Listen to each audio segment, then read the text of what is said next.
All right, we're here with the illustrious Mr. Quentin Harris talking about the upcoming Mix the Vibe CD coming out on King Street on March 18th in the US and March 17th in the UK and the rest of Europe. It's already out in Japan, but you guys have a chance to check it out on iTunes and Beatport and TrackSource. We have an EP coming out, a lot of really good stuff. Quentin, how are you feeling? Cold. Cold, yes. It is March, still up on the rooftop. So your inspiration behind the Mix the Vibe series?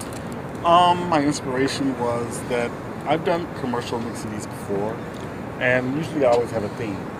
So this one I wanted to do something on the dark side, but still keep it very vocal oriented, and that's what it is. Right, and you have a couple of tracks on there that are previously unreleased that you did especially for this album, yeah? Yes, the Heal My Heart is I made that specifically for this competition. That's why I call it the Quentin Harris Black Heart reproduction. Right.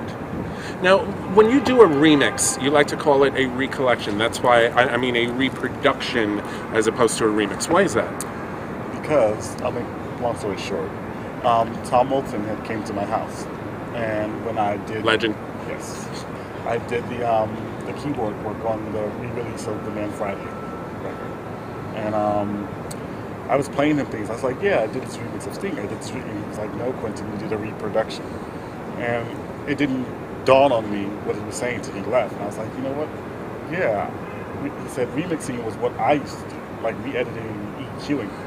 But you're doing a whole new production. So that's why I call them reproductions. Absolutely makes sense. Absolutely makes sense. It's a reproduction, not a remix. Now, you grew up in Detroit, yeah? How was that?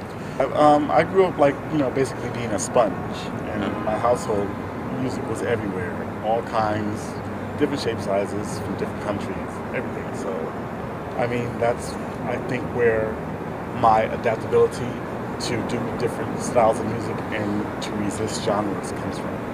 Right, and now you're going on tour tomorrow. You're leaving for Japan. You're leaving for Japan tomorrow. How do you like playing in Japan as opposed to other cities? I mean, of course, you've been all over the world at this point. I like playing in Japan. It's one of the few places where you can actually pretty much play what you want to play. You know, the gambit of music. It doesn't matter if you play Led Zeppelin.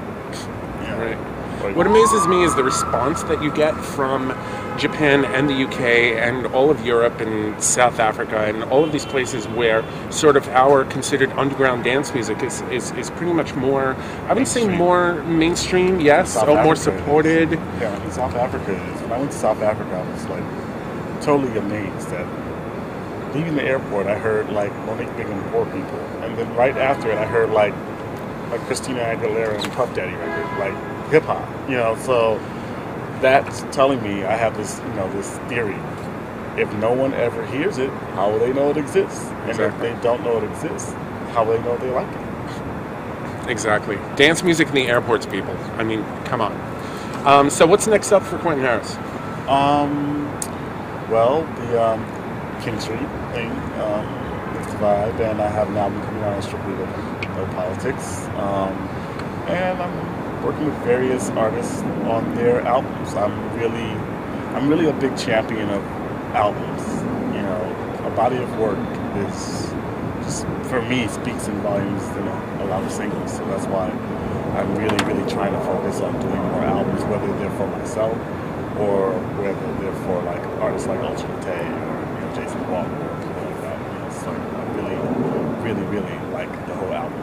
Right, and not to undermine, by the way, the countless reproductions that you've done for Justin Timberlake, Mariah Carey, Mary J. Blige, and countless others. Right.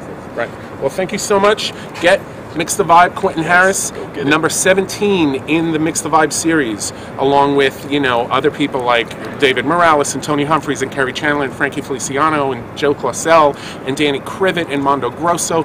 List goes on and on. Louis Vega, how can we forget Louis Vega? This is going to be amazing CD. Check it out. Thank you very much. And I'm gold. And he's golden. Thank you, Quentin.